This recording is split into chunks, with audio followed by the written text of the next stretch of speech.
عندك رهاب اجتماعي؟ مش هقولك عشان مش واثقة من نفسك وعلشان لازم تبقي واثقة وعلشان ما اعرفش ايه.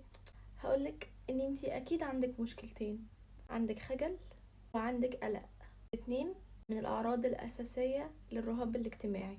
تكسريها ازاي؟ انا مش هقعد اقولك قولي لنفسك انا حلوة انا جميلة انا واثقة، لا. انا هقولك ان انتي ارمي نفسك في الحاجة الصعبة، ارمي نفسك في المواقف الرخمة اللي تبقي فيها لوحدك وسط ناس.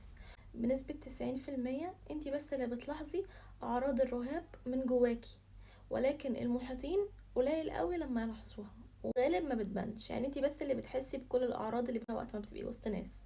جهلي الاعراض دي اول ما تحصل اقعدي هدي نفسك من جوه. انا تمام، مفيش حاجة، ههدى دلوقتي. دي ناس عادية شبهي.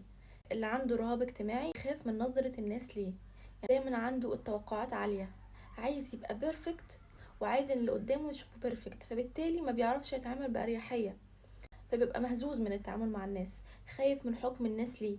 عايز اقولك الناس بتنسى، الناس ما بتقعدش مركزة تركيز 100% وتشوفك انتي قلتي ايه وما قلتيش ايه، وواقعة في الحتة دي ومش واقعة في الحتة دي. فانتي مش هتبقي محور الكون، انتي بس اللي مكبرة المواضيع. تشتغلي، اتعاملي مع الناس وتكلمي، وفكي الخوف وعرضي نفسك للمواقف البايخة.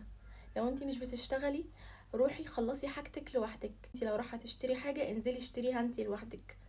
روحي جيم، هيبقى في ناس كتير. الرهاب الاجتماعي بنكسره بالمواجهة، مش بنكسره من واحنا قاعدين في البيت وبنقول لنفسنا كلام حلو وشغالين نثبت في نفسنا.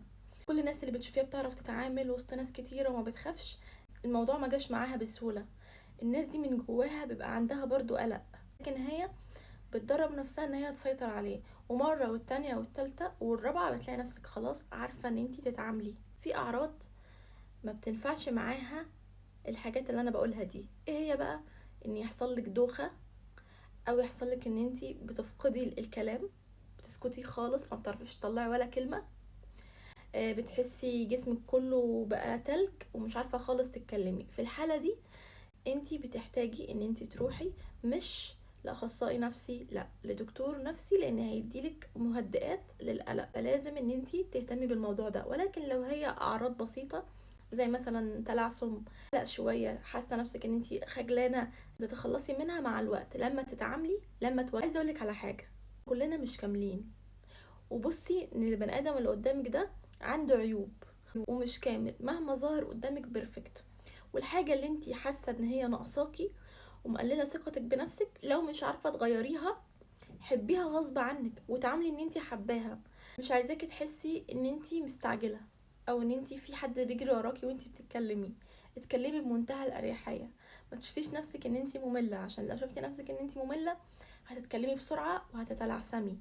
عايزاكي تتكلمي بالراحة خالص زي ما انا بتكلم دلوقتي، خلي الكلمة تاخد حقها. على فكرة الطريقة دي بتهدي الشخص من جوه، لما يتكلم بالراحة خالص بتهدي نفسك، فبالتالي هتعرفي تتكلمي. اي حاجة مضايقاكي واجهيها، اي حاجة مخوفاكي واجهيها، مش هتخلصي منها غير بالمواجهة. موقف ورا التاني ورا التالت، الخامس هيعلمك.